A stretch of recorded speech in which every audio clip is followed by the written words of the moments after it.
news out there today, both here at home and around the world. I will be happy to take all of your questions on all of that news. But first, I'm really honored to be standing up here today with esteemed members of the President's Cabinet and his health team to make an important announcement with respect to the President's domestic promise to make America healthy again as we kick off the new year. In less than a year in office, the President and his incredible MAHA team have made real progress on this front. Here are just a few of the significant MAHA achievements thus far.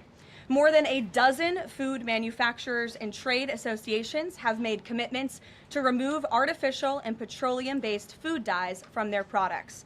The Trump administration took strong action to bar hospitals from performing dangerous, irreversible, life-altering transgender procedures on children.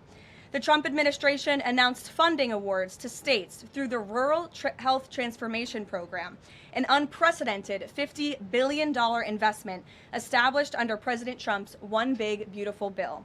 The Trump administration has also worked with 18 states across the country to ban junk food purchases using SNAP benefits starting this year. And thank you for leading that effort, Secretary Rollins.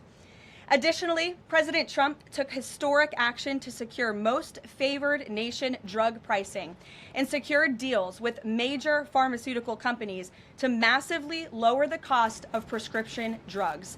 And those effects are being implemented as we speak. Americans are going to continue to see the result of these incredible deals the president cut. And I know President Trump and this team behind me worked incredibly hard to lower those drug costs for Americans. On Monday, the CDC adopted common sense updates to America's childhood vaccination schedule based solely on the gold standard of science. This action empowers parents and physicians to make the best individualized decisions to protect our children, while also restoring much-needed confidence in our public health system. And as a MAHA mom myself, I'm very grateful for that. So thank you, Secretary Kennedy.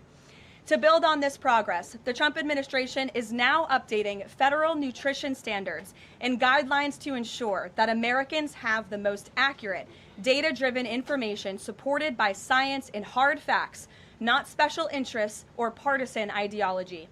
President Trump has tasked two of the great individuals behind me, USDA Secretary Rollins and HHS Secretary Kennedy, with collaborating on this vitally important project. And today they are here to officially unveil the 2025 to 2030 Dietary Guidelines for America. These new guidelines are informed by the best and most reliable research on health and nutrition, particularly as it relates to the role of our diets and the prevalence of chronic disease in the country. They are also These guidelines are easy to read and understand, so every American, young and old, can access this information that literally has the power to change lives. But these are not just an updated guideline. These are the foundation to all federal food programs in our country. These new guidelines are going to update the food that is served to America's children in our public schools, to the plates that are served to our great men in uniform in our military, our veterans, and the food that they are consuming at the VA. And these new guidelines are also going to impact nutritional programs for the needy in our country, such as WIC and Head Start. Unfortunately, for decades, federal dollars has promoted low-quality, highly processed foods that lead to scores of long-term health issues, which means Americans have gone broke because of these health issues. Faulty dietary guidelines of the past stacked the deck against healthy eating and food options for everyday American families, which has fueled the chronic disease epidemic and jacked up the healthcare costs of households across the country. This failed approach in our public health system ends today. When these guidelines are followed, Americans will be saving themselves thousands of dollars. If we want to cut healthcare costs in our country, we must become a healthier country. According to the CEA, poor diet is the root cause of obesity, which accounts for $400 billion in medical spending each year. A healthier America will lead to a more affordable America. The new dietary guidelines from the Trump administration will ensure federal dollars go to real food to improve public health and therefore save the American people their hard-earned cash over the course of their lives. So with that, I am going to hand it over to Secretary Kennedy. The great people behind me will give remarks, and then we'll get into Q&A for the officials that are here on this specific topic. They will leave because they're all very busy people, and then I will open it up to Q&A with the rest of you on the rest of the news in the world. So thank you, and we'll start with Secretary Kennedy. Thank you, Karoline. Thank you. Today marks a decisive change in federal nutrition policy made possible by President Trump's leadership and the work of MAHA moms and public health advocates who demanded reform. Today, in accordance with President Trump's directive, Brooke and I will release the dietary guidelines for Americans 2025 to 2030, the most significant reset of federal nutrition policy in history. These guidelines replace corporate-driven assumptions with common sense goals and gold standard scientific integrity. These new guidelines will revolutionize our nation's food culture and make America healthy again. For decades, Americans have grown sicker while healthcare costs have soared. The reason is clear. The hard truth is that our government has been lying to us to protect corporate profit-taking, telling us that these food-like substances were beneficial to public health. Federal policy promoted and subsidized highly processed foods and refined carbohydrates and turned a blind eye to the disastrous consequences. Today, the lies stop. The new guidelines recognize that whole, nutrient-dense food is the most effective path to better health and lower healthcare costs. Protein and healthy fats are essential and were wrongly discouraged in prior dietary guidelines. We are ending the war on saturated fats. Diets rich in vegetables and fruits reduce disease risk more effectively than many drugs. Whole grains outperform refined carbohydrates. Added sugars, especially sugar-sweetened beverages, drive metabolic disease, and today our government declares war on added sugar. Highly processed foods loaded with additives, added sugar, and excess salt damage health and should be avoided.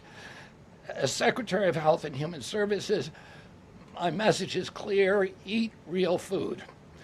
Nothing matters more for healthcare outcomes, economic productivity, military readiness, and fiscal stability.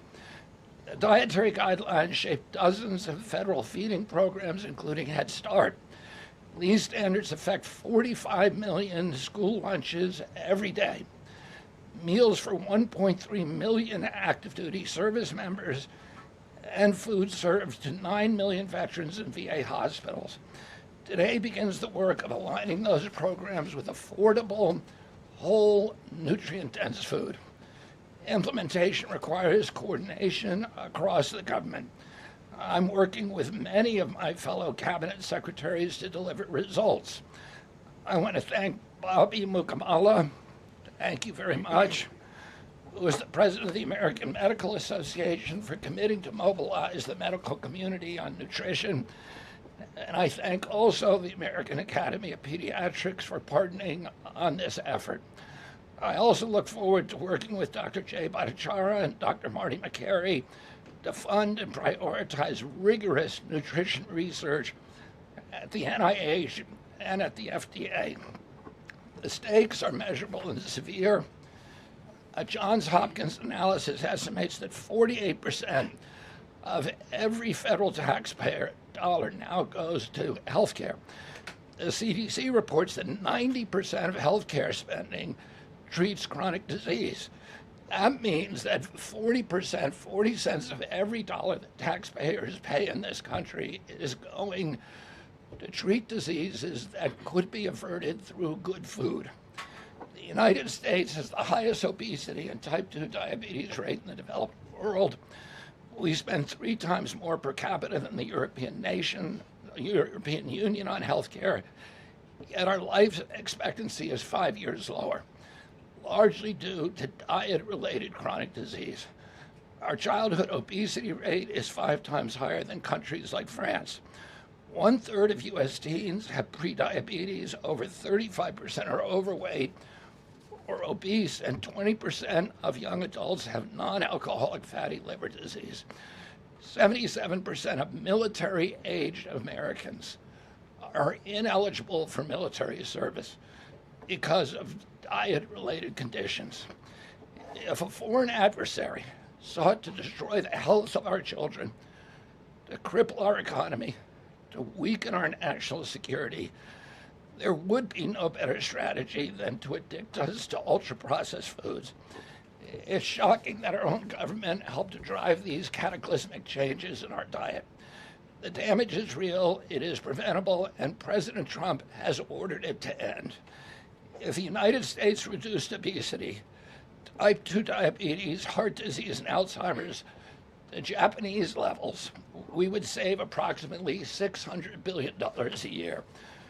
About 50% of Medicare's projected long-term deficit, or $5,000 per family annually. Current policy worsens the problem. 42 million Americans rely on SNAP, where common purchases include sugary drinks, candy, and chips. 78% of SNAP recipients are enrolled in Medicaid, and 90% of Medicaid spending goes to chronic disease. These incentives raise healthcare costs and undermine health. This must change. The new framework centers on protein and healthy fats, vegetables, fruits, and whole grains. And you can see the food pyramid here.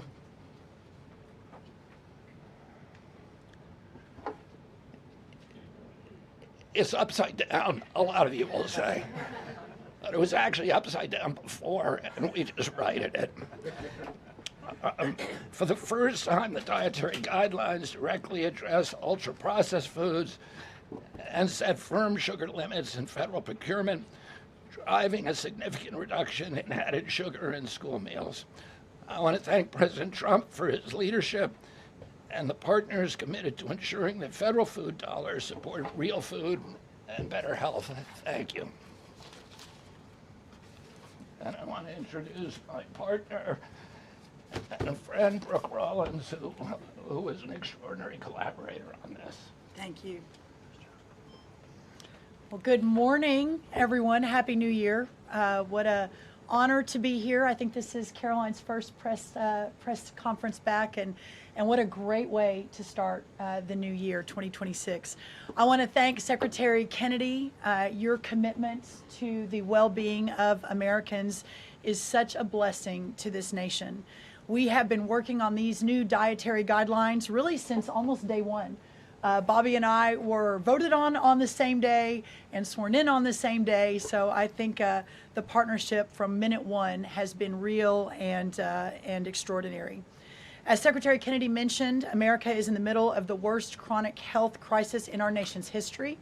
Over 40% of the roughly 73 million children in the United States have at least one chronic health condition, and nearly 90% of healthcare spending goes toward treating people with chronic disease. Secretary Kennedy mentioned that, but it is really important to keep underscoring that fact. This crisis is unacceptable. It prevents Americans from living healthy and happy lives. And for decades under both Republicans and Democrats, federal incentives have promoted low quality, highly processed foods and pharmaceutical interventions instead of prevention. As a result, nutrient-dense whole foods grown by America's farmers and ranchers have been increasingly displaced. The Trump administration is acutely aware of this danger, and today this announcement is making a major step in doing something about it. Thankfully, the solution is simple and should be non-controversial. Eat real food. This is the main message of the new Dietary Guidelines for Americans 2025 to 2030, which encourage households and schools to prioritize whole, nutrient-dense foods. That means more protein, more dairy, more healthy fats, more whole grains, more fruits and vegetables, whether they are fresh, frozen, canned, or dried. We are finally putting real food back at the center of the American diet. Real food that nourishes the body, restores health, fuels energy, and builds strength. This pivot also leans into the abundant, affordable, and healthy food supply already available from America's incredible farmers and ranchers. By making milk, raising cattle, and growing wholesome fruits, vegetables, and grains, they hold the key to solving our national health crisis. And President Trump is mobilizing government to ensure families across America have greater access to these healthy foods. In the past 12 months, inflation has slowed and wages have risen for the first time in 5 years. Under President Trump's leadership, prices for everyday staples are declining and more help is on the way. Recent data show that fruits, vegetables, dairy, and proteins, including eggs, pork, and ground beef, are becoming even more affordable every day for our American people. American households enjoy the most affordable and abundant food in the world, and today's release only reinforces that reality. A healthy meal is within reach for all American families. These new dietary guidelines are a framework which is meant to be customized to meet the needs, the preferences, and the financial status of all American families. For example, a meal including such items as pork or eggs or whole milk or cheese, tomatoes, other fresh and frozen fruits and vegetables, whole grain bread, corn tortilla can cost today right around $3 for that meal. $3. And soon USDA will finalize our stocking standards, which means that those businesses in America that take the SNAP benefit, what they are required to stock in order to take that benefit, by the way, that's almost 250,000 retailers across America, that very soon we will be finalizing that rule that will mandate all 250,000 retailers in America double the type of staple foods that they provide for America's SNAP households. This means healthier options will be in reach for all American families, regardless of circumstance, at levels never seen before in our country. These dietary guidelines are foundational to so many USDA programs, and their introduction marks the first step in connecting America's schools and dinner plates to the best of American agriculture. Make no mistake, under President Trump's leadership, we are restoring common sense, we are restoring scientific integrity, and we are restoring accountability to federal food and health policy. The new guidelines are all about putting the well-being of Americans first, exactly where it should have been all along. This is the foundation that will make America healthy again, not just for those of us alive today, but for our children and our children's children and those coming behind. I want to end by saying God bless American families, God bless the American farmer and rancher, and God bless America. What an honor now to introduce another great partner in this incredible work, and that is Dr. Mehmet Oz. Thank you. Congratulations to Secretary Rollins, Secretary Kennedy, and do want to express my appreciation for what the President has done overall to increase the affordability of health care. The biggest accomplishment perhaps for the health system abilities to drop down prices last year was the most favored nation drug pricing that Karoline mentioned. These are incredibly effective at reducing the costs, for example, of what the President calls the fat shot, the Ozempic, GLP-1s category of medications. We dropped them dramatically. But the best way to reduce drug spend in America is to not need the drugs in the first place. What you're hearing today with these dietary guideline adjustments are going to be massively effective, and not just dropping the need for us to buy these weight loss drugs, but buy these expensive drugs for autoimmune problems. We have evidence that food is medicine when it comes to conditions from various mental health issues, from Alzheimer's and depression to fundamental realities of how children learn in school. So the question then becomes, what is this actually going to do in dollars and cents? And I had the group at CMS run some numbers for us to try to give you concrete assessments of how much this will drop the spend that the federal taxpayer must make for Medicare and Medicaid. And I'm more optimistic today than ever that we can address the fast rising rate of healthcare expenses in America because of movements like this. Right now, we're increasing health expenditures in America at roughly twice the rate of the GDP growth. We will correct that if we can get America to be healthier, because you can't be a wealthy nation without being a healthy nation. So 2 numbers for you to remember. The first is $30 billion. Why?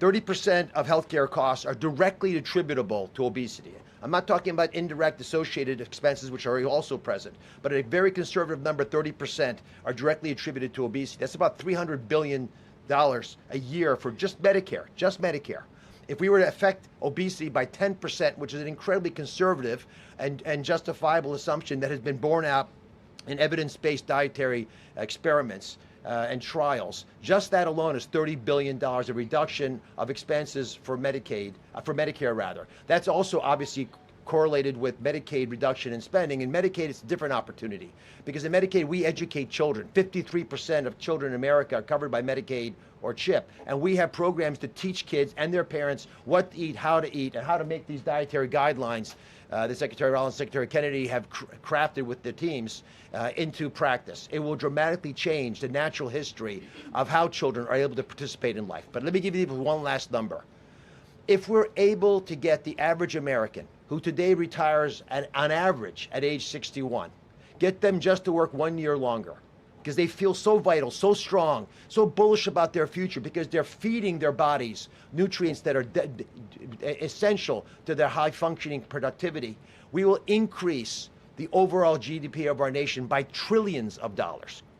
So we will reduce healthcare expenses. At the same time, we jazz up the U.S. economy with trillions of dollars created by the productivity of American workers. God bless you both for making the DGA feasible and making it perhaps the wisest investment we could make in our communities.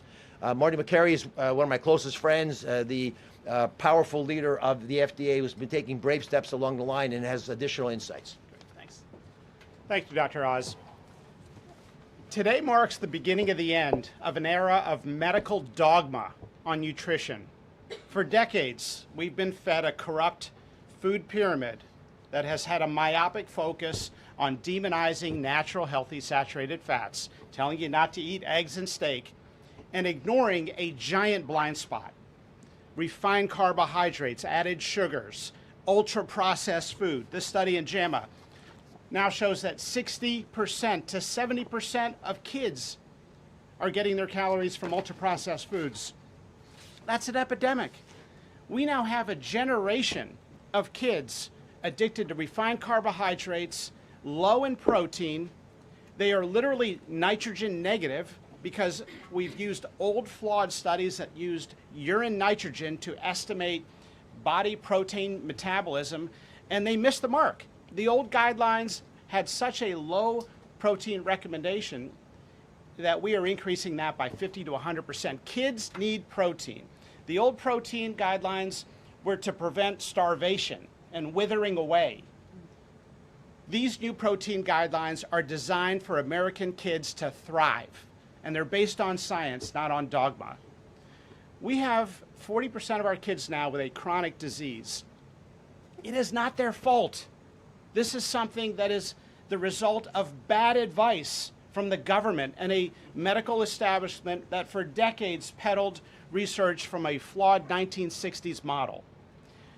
Today, we are setting the record straight. This is not a willpower problem of our nation's kids. This is something adults have done to kids, and we're going to fix it. And so, as Dr. Oz said, the best way to lower drug prices is for people to stop taking drugs they don't need. We are going to finally address the root causes of our broken healthcare system: insulin resistance and general body inflammation, advanced by the protein-poor, micronutrient-poor, ultra-processed, refined carbohydrate diet that kids are addicted to today. And so, on behalf of the Food and Drug Administration, we are proud to be a part of this. We are grateful to be contributing to this work. Thank you, Secretary Rollins. Thank you, Kyle Diamantis, the best deputy commissioner for food at the FDA the agency has ever had. This is a historic day in America. Thank you, Karoline. Doctor, thank you so much. Thank you. I hope everyone's inspired to go eat a salad for lunch after this briefing. If anybody has questions on this topic, we will take a few and then we'll get into the topic. We'll start with our new media seat. If you have a question on this topic today, Jamie Franklin, she comes from the Conservator. Why don't you kick us off? Yeah, first of all, Karoline, congratulations on your pregnancy. We're so excited for you. Thank you. MAHA moms across the country, including myself, are just so excited by what this administration is doing to make our kids healthy again. But we do have concerns when it comes to these blue states pushing back on a lot of progress that we're making as an administration. And particularly, we're really excited that you guys revised and streamlined this vaccine schedule. However, what we have seen is that these blue states, whether it be no tax on tips, no tax on overtime, or pushing back on immigration, they continue to stop your guys' progress. So what has been the response from these blue states? Because as MAHA moms enrolling our kids in school, this is a big issue, and we celebrate what you guys are doing, but we want to have it even in the blue states as well. I mean, my hope is that we only released these earlier, 2 days earlier. I'm sorry. Duck is also high in protein. It's an interesting. Duck is a good thing to eat, everybody. We only released the new vaccine schedule 2 days ago. The vaccine schedule, there's nothing compulsory in it. Everybody, I've always promised, I'm not going to take people's vaccines away from them.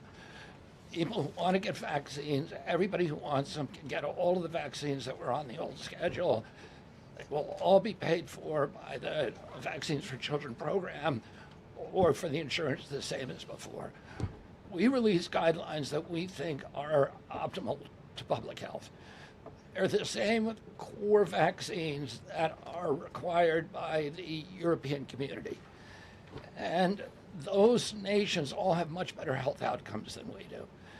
And they're based on their best science and also on their conviction that when you put too many vaccines on the program, it actually reduces compliance. It reduces uptake. And so we want to maximize the uptake of vaccines by making sure that Americans know that we are making recommendations that are science-based, that are common sense, that are grounded in science. And right now, that's the best science that we have. But again, there's 3 categories of vaccine. One is the core schedule, which resembles the European countries. The second is for people who have vulnerabilities, for high risk, and that doesn't change at all. And then the third is shared decision making, which any vaccine that was on the old schedule, you can continue to get. So people will make their own choices, and that's what democracy is about. I asked the boss, Karoline, for permission to add a little bit to this because I think it's really important. And by the way, Jamie, what a superstar you are. It's so fun to see you in this seat, Jamie Franklin.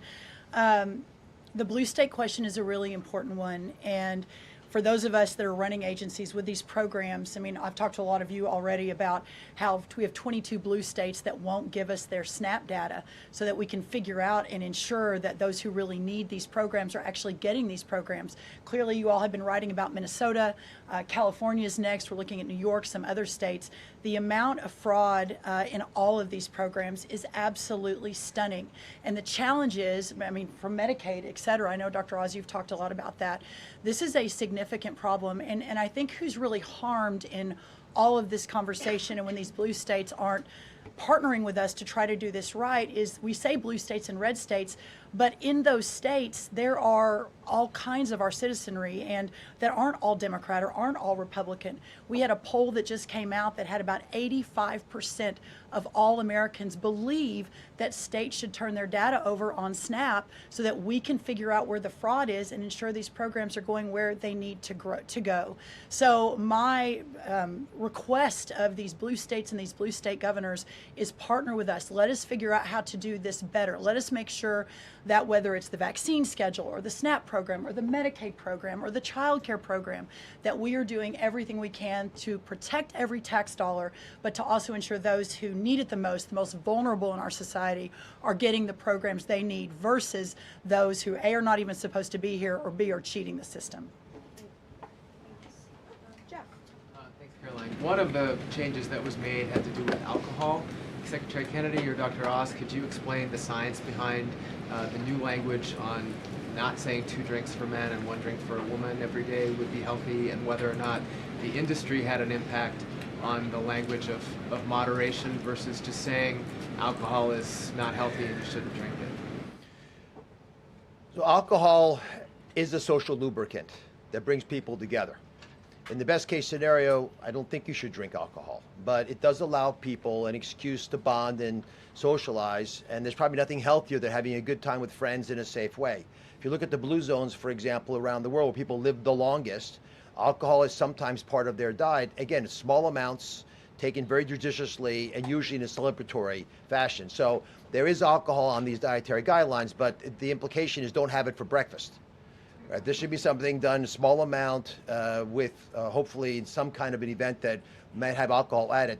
But the general move away from 2 glasses of men, 1 glass of women, there was never really good data to support that quantity of alcohol consumption. That data was probably primarily confused with broader data about social connectiveness. Take a couple more. John? Thanks a lot, Karoline. Secretary Rollins, I'm curious about with these guidelines. They're not mandates, they're guidelines. What are the practical effects of these guidelines on public schools all across the country? Well, today begins thank you, John. It's good to see you. Today begins the first day now in a recalibration of the rules, whether it's school lunches, whether it's the SNAP program, whether it's that veterans were mentioned, our prison system, that now we begin the process of implementing and redrafting the rules to reflect what this new dietary guidelines for Americans actually is doing to our food system. So there is a lot of work to do. Nothing changes overnight, but as I think we've proven, this administration moves very, very quickly on all fronts, 7 days a week, 365 days a year, and so you'll begin to see some real changes coming very soon. As everyone is aware, for many of our most vulnerable in the margins in our communities, the school lunch is often the best place for our children to get the healthiest meal. Hopefully with stocking standards and reworking SNAP and the SNAP waivers we've done, that begins to change too. But right now, that is going to be the single most important, from my perspective, move forward, is the school lunches and making sure that we're getting the right amount, the best amount, and most nutrient-dense foods into the schools. Thank you. You also mentioned, Secretary Rollins, cost when you had your remarks a little bit earlier. Is eating healthier more cost-effective? Is it cheaper than just having a diet of processed foods? I had a whole chart to show you, but left it in the back, unfortunately, that yes, indeed, that eating healthy, for the most part, we've got 100 simulations, is actually less expensive. The challenge is the access to those healthy foods, especially in parts of America where they have food deserts. They don't have a H-E-B or a Kroger or a Central Market. These are all Texan grocery stores, but whatever similar across the country. But that is why these stocking standards in SNAP are so important. So if you have a economically challenged family, and the only place they're getting their food is the 7-Eleven. We have a longer term important policy priority, and that is getting grocery stores into these lower margin communities. But for now, requiring those retailers, those 250,000 retailers across America, to double their stocking of healthier foods. That will allow us to immediately get these better foods into all communities, but especially the most vulnerable. Thank you, John. Let me just add something to that. Brooke and I are working on a program. Affordability is the priority for the president. And we know we have to make it easy and accessible for healthy foods for every American. And we believe we can do that. We think affordable food is within reach of every American family. We are working on a education and information program that will allow American families all over the country to come onto our website and find the healthiest foods at the lowest cost for themselves. I'd also just add this. The idea that a cheap meal made of processed food is cheap is an illusion, because you're paying for it on the back end. You're paying for it with diabetes, with obesity, with illness. And if you internalize that cost of the meal, it would be a tiny fraction of the long-term cost of eating bad food. So we'll take one more in the white blazer. Thank you. Caroline. Secretary Kennedy, you mentioned healthy fats, but also ending the war on saturated fats. Can you clarify how much saturated fats Americans should be consuming? I'm going to let Marty take that since he wrote a book about it. Look, the old dogma in the 1960s when Eisenhower had his heart attack and Ancel Keys said it was the saturated fat. That's never been substantiated. And so that flawed research has become dogma over the years, and eventually the conversation was sidelined. In this new guidance, we are telling young people, kids, schools, you don't need to tiptoe around fat and dairy. You don't need to push low-fat milk to kids. And we are maintaining the 10% of calories as saturated fat in the guidance. The real issue is protein. The fact that 60 to 70% of the calories of kids today in America is ultra-processed food. These are the issues that have become giant blind spots where we're now putting attention. And we hope that there are conversations in every school board in America, in every church and synagogue and house of worship, every home in America will now have conversations. We've got to talk about school lunch programs, not just putting 6-year-olds on Ozempic. Food can be curative. We've got to talk about the microbiome and fiber and healthy whole grains and the good soil that food comes from and the healthy clean waters and good farming techniques. So that's the focus of this guidance. Thank you. Great. Some of you may be wondering why Dr. Carson is here. He is our National Nutrition Advisor working alongside Secretary Kennedy, and he's played a big role in this effort. So I want to thank you so much, Dr. Carson, for being here today. And thank all of you for being here today. I know you're all very busy people, and these people have a lot of questions on things other than diet, I'm sure. So I'm going to get to work, and thank you guys so much for coming. Thanks, everybody. Thank you. Thank you. Okay, thanks. All righty. Great. Does anyone have any questions? Rachel, why don't you start? Thank you, Caroline. The president has been adamant that he is now in charge of Venezuela, but Delcy Rodriguez said the government of Venezuela runs her country, no one else, saying, quote, there's no external agent governing Venezuela. So which one is it?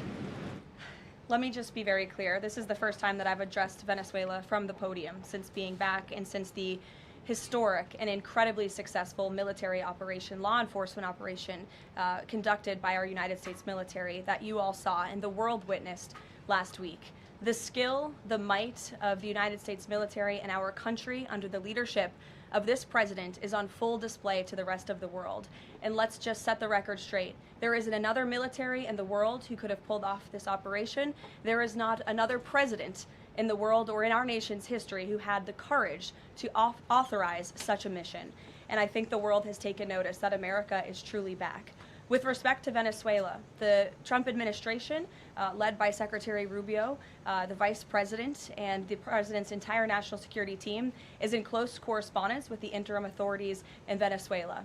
We obviously have maximum leverage over the interim authorities in Venezuela right now, and the president has made it very clear that this is a country within the United States, the Western Hemisphere, close by the United States, that is no longer going to be sending illegal drugs to the United States of America. It's no longer going to be sending and trafficking illegal people and criminal cartels to kill American citizens as they have in the past. And the president is fully deploying his peace through strength foreign policy agenda. So we're continuing to be in close coordination with the interim authorities, and their decisions are going to continue to be dictated by the United States of America. Just one follow-up, when you talk about that leverage there, has the Venezuelan government fully committed to turning over its oil to the United States indefinitely, and what happens if they do not? Well, as you saw, the president announced last night, this was a deal. This was a deal made by the president and his team with the Venezuelan interim authorities. This will benefit both the American people and the Venezuelan people. And Secretary Wright and the Department of Energy are working with the interim authorities and also with the private oil industry to execute on this historic energy deal. That's not only good for the United States, but it's also going to revive the prosperity, the safety, the security of both the United States and Venezuela as well. Ed. Following up on the oil part of this, the 30 to 50 million barrels of oil, how exactly is that going to work? You're getting it out of Venezuela into the United States?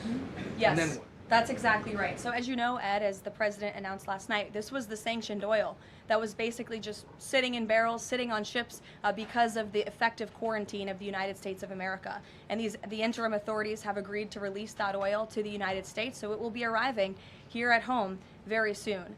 The United States government has already begun marketing Venezuelan crude oil in the global marketplace for the benefit of the United States, engaged the world's leading commodity marketers, key banks to execute and provide financial support for these crude oil and crude product sales.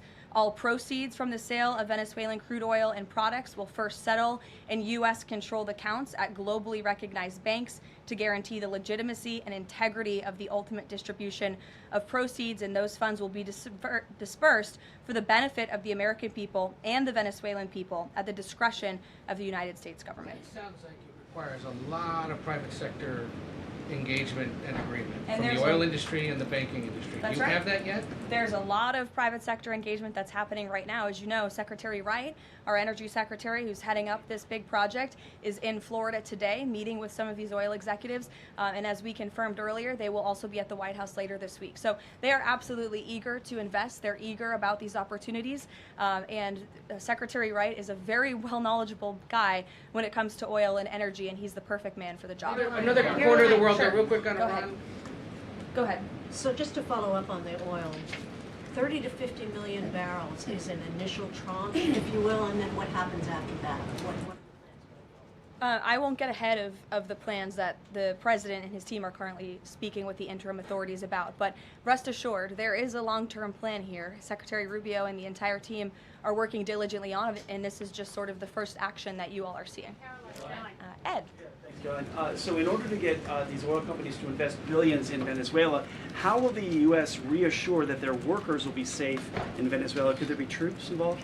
At this point in time, as you know, there are no troops on the ground in Venezuela. The president, of course, reserves the right to use the United States military if necessary. It's not something he wants to do. Diplomacy is always the first option, as you saw. He tried that with Nicolas Maduro, but unfortunately, he was an illegitimate dictator and an unserious person. And so President Trump authorized this law enforcement operation, and now Nicolas Maduro is sitting in a prison cell in New York. So certainly the president is going to do what's in the best interests of the American people, and that includes workers from our energy and oil industry as well. With that meeting tomorrow, what is the message the president is going to give to the oil executives, and what does he want to hear? Well, the meeting is on Friday, and it's just a meeting to discuss, obviously, the immense opportunity that is before these oil companies right now. Stephen. Thank you, Caroline, and congratulations again. Thank you. The New Yorker had a story yesterday on the vice president, and it questioned his, quote, notable absence on Venezuela. And the sub-headline asked, was the vice president's exclusion from the operation in Venezuela an expression of his anti-interventionist ideology or political calculation? Would you be able to discuss the vice president's role in Venezuela policy? I did see that report in the New Yorker, and quite frankly, I laughed out loud because it's very clear it's a fake report that's trying to sow distrust and division amongst the president and his team. Let me just be very clear. The vice president has been involved in all policy. He is the right-hand man of the president on all policy matters, including Venezuela policy. He was, of course, read in and deeply involved in this operation from the very beginning. And he was present on the night of the operation via secure communication at a different location as to not damage the operational secrecy of this mission that was so incredibly important to ensure that this mission could be carried out successfully without endangering our troops. Sure. The U.S. seized a tanker recently. Russia specifically asked the United States not to seize that tanker. Does this action risk a larger conflict with Russia? I believe you're referring to the Bella 1 tanker that was seized this morning. The Department of Justice and the Department of Homeland Security, in coordination with the Department of War, did announce that seizure this morning for violations of U.S. sanctions. I've spoken about the enforcement of our sanctions policy at the podium prior to the new year, and this administration is going to fully enforce the sanction policy of the United States. The vessel this morning was seized in the North Atlantic pursuant to a warrant issued by a U.S. federal court after being tracked, and this was a Venezuelan shadow fleet vessel that has transported sanctioned oil, and the United States of America, under this president, is not going to tolerate that. I would also just add the vessel had a judicial seizure order, and the crew, so that means the crew is now subject to prosecution for any applicable violation of federal law, and they will be brought to the United States for such prosecution if necessary. Kelly. Caroline, Happy New Year to you. Thank you. You I'd too. like to talk to you about a couple of things real quickly. The first question about the Venezuelan people. As you know, there's some 8 million Venezuelans here, some of them celebrating in the streets. There are Venezuelans on the ground who are concerned about their safety. What does the Trump administration, what is it doing to actually help people in Venezuela understand that they will be secure throughout this transition? I think the fact that this president actually followed through on the long-held promise of the United States of America, the bipartisan promise to take down the illegitimate Maduro regime, should give assurance to the Venezuelan people and also Venezuelan Americans who fled this communist regime for a better life here at home, that this is a president who is serious about taking down illegitimate regimes and who is also serious about securing the security of the United States of America, including the Venezuelan American people. And I would just add that this is something that not just Republicans and President Trump have talked about for a very long time, but it is also something that Democrats have advocated for. In 2020, Chuck Schumer said that that at the time, President Trump had not brought an end to the Maduro regime. The Maduro regime is more powerful today and more entrenched today than it was when the president began. Now you hear Chuck Schumer out there saying this is reckless. The American people and the Venezuelan people should be in fear. But this is something that Chuck Schumer has long advocated for. Senator Chris Van Hollen, same thing, had said that the United States is going to use its leverage and influence to push for negotiations to transition to the truly elected leader. This was under President Biden. We know Maduro and his cronies don't want to go quietly into the night. The U.S. needs to work to ratchet up the pressure. Now, Senator Holland says it's an illegal act of war to get rid of Nicolas Maduro. So the hypocrisy is really astounding here, and thank you for giving me an opportunity to point it out, Kayla. Sorry, go ahead. Yes. So there are reports that the administration is demanding that Venezuela cut ties with China, Russia, Iran, and Cuba. Can you confirm? I'm sorry? Reports that the administration has essentially demanded that Venezuela cut ties with China, Russia, Iran, and Cuba. Can you confirm that? Well, those alleged demands were made in a classified briefing by Secretary Rubio, and I know that there's a lot of leaks coming out of these classified briefings, so I'm not going to confirm or deny or get into what the Secretary has said in classified settings to members of Congress. But I think that the administration has made it quite clear to the interim authorities in Venezuela that this is the Western Hemisphere, and American dominance is going to continue under this president. There have also been reports that the U.S. could potentially buy Greenland as one potential option on the table. What would such an offer look like? Is there anything monetarily you could provide, any details there? Well, that's something that's currently being actively discussed by the president and his national security team. And I would point out that the acquisition of Greenland by the United States is not a new idea. This is something that presidents dating back to the 1800s have said is advantageous for America's national security. The president has been very open and clear with all of you and with the world that he views it in the best interest of the United States to deter Russian and Chinese aggression in the Arctic region. And so that's why his team is currently talking about what a potential purchase would look like. Jackie. Caroline, just following up on Greenland, why not rule out taking it by military force? I know that past presidents and past leaders have often ruled things out. They've often been very open about ruling things in and basically broadcasting their foreign policy strategy to the rest of the world, not just to our allies, but most egregiously to our adversaries. That's not something this president does. All options are always on the table for President Trump as he examines what's in the best interest of the United States. But I will just say that the president's first option always has been diplomacy. Again, look at Venezuela. He tried ardently to strike a good deal with Nicolas Maduro, and he told him, I will use the United States military and you will not like it if you don't take such a deal.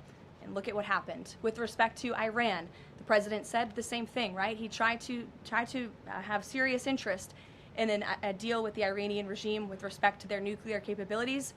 They were not interested, and so Operation Midnight Hammer happened, which was another remarkable military success under the leadership of this commander-in-chief. So the president keeps his options open, but diplomacy is always the first. Quickly, just one additional follow-up on that. Does the president recognize Denmark's ownership as part of the kingdom?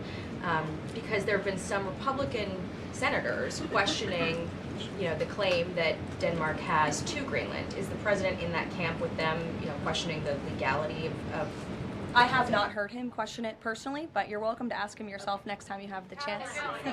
Sanctions are being lifted for Venezuela. We got to lift some sanctions to let the oil come in. Can you talk about that just very briefly? Yes, so the U.S. is selectively rolling back sanctions to enable the transport and the sale of Venezuelan crude and oil products to the global markets, yes. Karoline. Annie. Thank you. There are some reports from Venezuela that the country's leaders are cracking down on the population, specifically suppressing public expression of support for Maduro's ouster. Is that kind of behavior consistent with what the president wants to see, how the president wants to see the leaders take on the population? It would not be consistent, and I'll let the president's national security team speak further on that. I know they are well aware and tracking. Kelly. Two questions. One, on the seized vessels, the Bella, the Sophia, can you tell us where they're headed, what happens to any existing cargo, and you referenced personnel potentially facing prosecution? That's one thing I'd like to follow on. And then on the Bella. Yes, okay. And on Annie's question, if I could also ask, does the administration believe that the interim regime should release all political dissidents and prisoners and return detained Americans? That's not a question that I've personally spoken about to the president with, so I will let him answer that question. I don't want to make new policy at this podium today with respect to Venezuela. With respect to the two ships that you mentioned, I spoke with you about the Bella 1. There was another vessel this morning, the Sophia, that in coordination with the Department of War, the Department of Homeland Security apprehended it. This is a stateless, sanctioned, dark fleet motor tanker, and this occurred without incident. This vessel was operating in international waters and conducting illicit activities in the Caribbean Sea.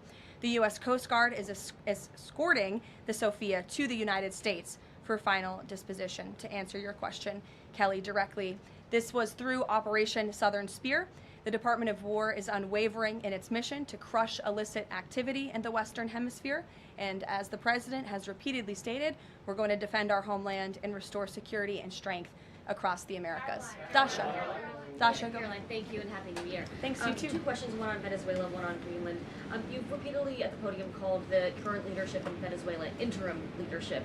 There are Republicans and Democrats alike that say they want to see elections in Venezuela. The president has said it's too soon to do that right now, but is there a timeline for elections in Venezuela? Is he committed to seeing that this year, for example? You just said the president has answered that question, so I will reiterate what the president has said a few times now to all of you, which is that it's too premature and too early to dictate a timetable for elections in Venezuela right now. Caroline, you just talked to Jackie about diplomacy first, right? The Danes have repeatedly said they are willing to collaborate on all of the concerns that the president has, whether it's more troops, mineral rights, intelligence sharing. Why does the president feel he needs to own Greenland and not and put out the threat of military action when this could be done through diplomacy? Well, who said diplomacy isn't taking place behind the scenes, Dasha? I mean, the president is interested in diplomacy. His national security team is as well. And of course, he's always willing to pick up the phone for everybody and hear out their concerns. But the president is the president of the United States of America, and he's always going to be very clear about what he views as being in our nation's best interest. Reagan. Caroline, I have a question for you on Venezuela, and then I'd love to ask you about Minnesota and Tim Walz. Sure. On Venezuela, I'm wondering, does the administration hope to start sending more Venezuelan migrants back home or have them self-deport if the situation in the country improves? As far as I'm concerned, the policies of the Trump administration and the Department of Homeland Security have not changed. All those illegally present in the country are subject to deportation. And I would just like to add how we got here. The president was very clear on the campaign to the American public, and it's one of the many reasons they resoundingly reelected him back to this office, that he was not only going to crush foreign drug cartels, but that he was not going to stand by and watch as the illegitimate Venezuelan regime was sending illegal criminals and gang members and rapists and murderers to our country, which happened to the tune of thousands under the previous administration and president. And so there could be nothing more America first than this operation that took place last week. And I would just remind all of you in this room that there were innocent Americans like Jocelyn Nungare who lost their lives at the hands of dangerous Venezuelan criminals who were sent here by the Maduro regime. And that has been the president's North Star and guiding principle throughout his entire policy since January 20th. Tim Walz in Minnesota. Does the administration believe that Tim Walz potentially dropped out of the governor's race because he could be under criminal investigation?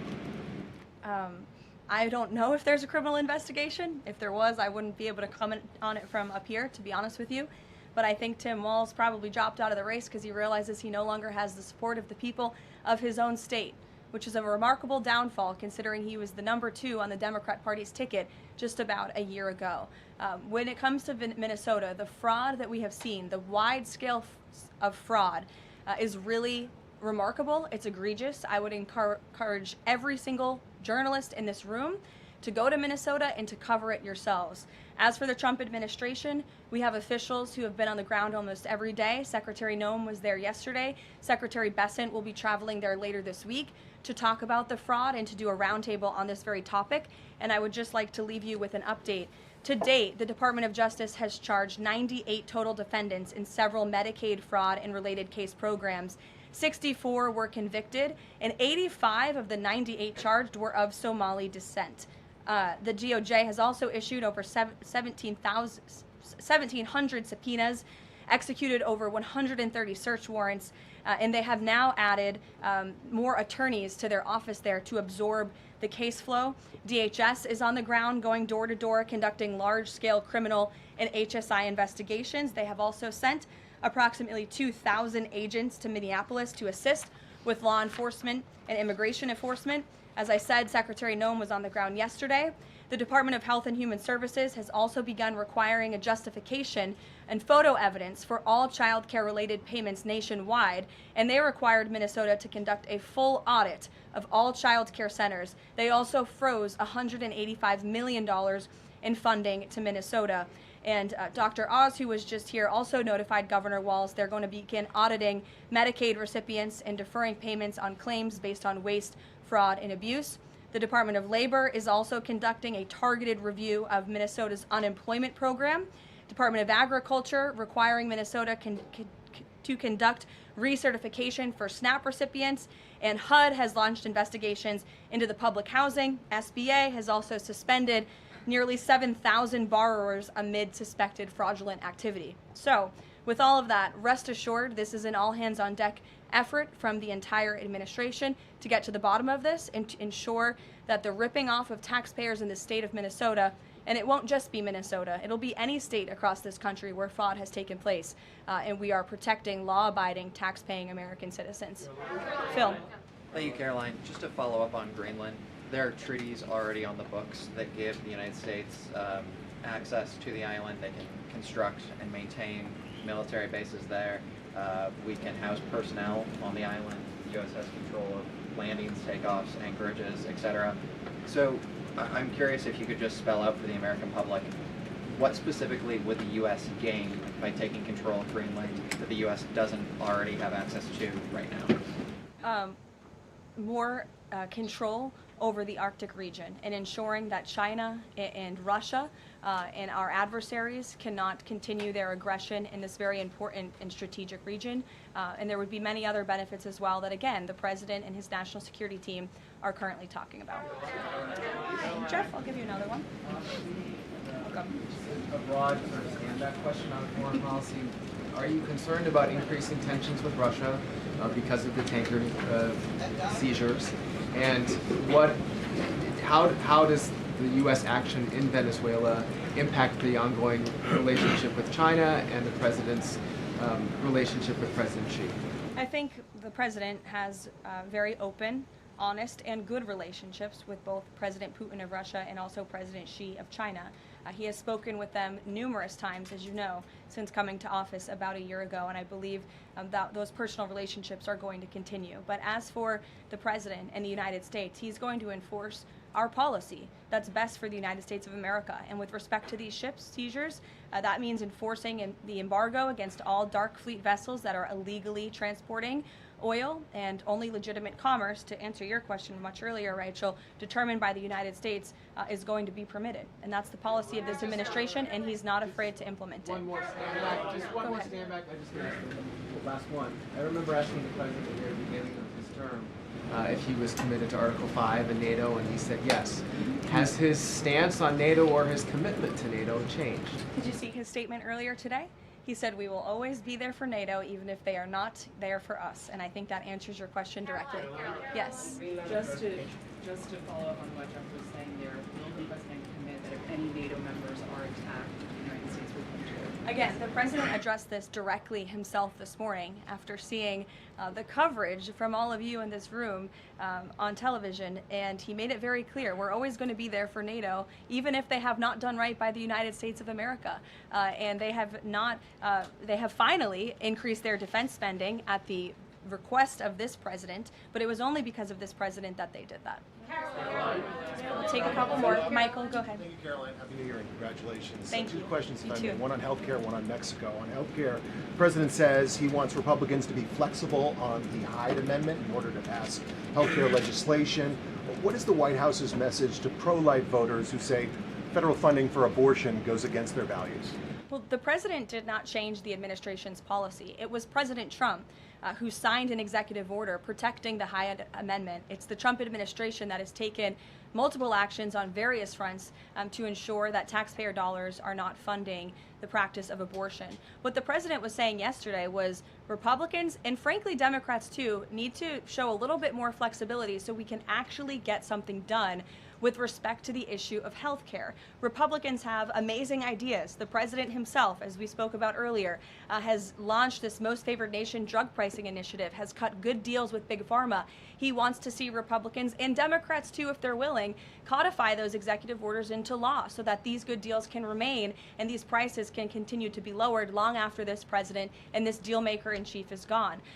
Presidents talked a lot about health savings accounts and giving more money back to the healthcare consumer rather than to these giant insurance companies, and he's been very outspoken and tough on them too, and I think you'll see more and hear more from him directly on that issue. So he wants to see Congress get something done with respect to health care, and that was the point that he was driving home yesterday. Mexico, Caroline. Haley, President Trump says the drug cartels are running Mexico.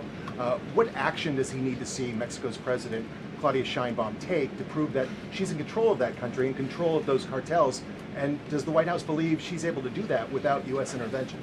Look, I think the president was speaking very candidly and frankly about the reality on the ground in Mexico. Haley. Caroline, Happy New Year. I wanted to Thanks, ask you you too. about the seized tanker, the Vela. There were reports before this that Russia had sent a submarine to escort it.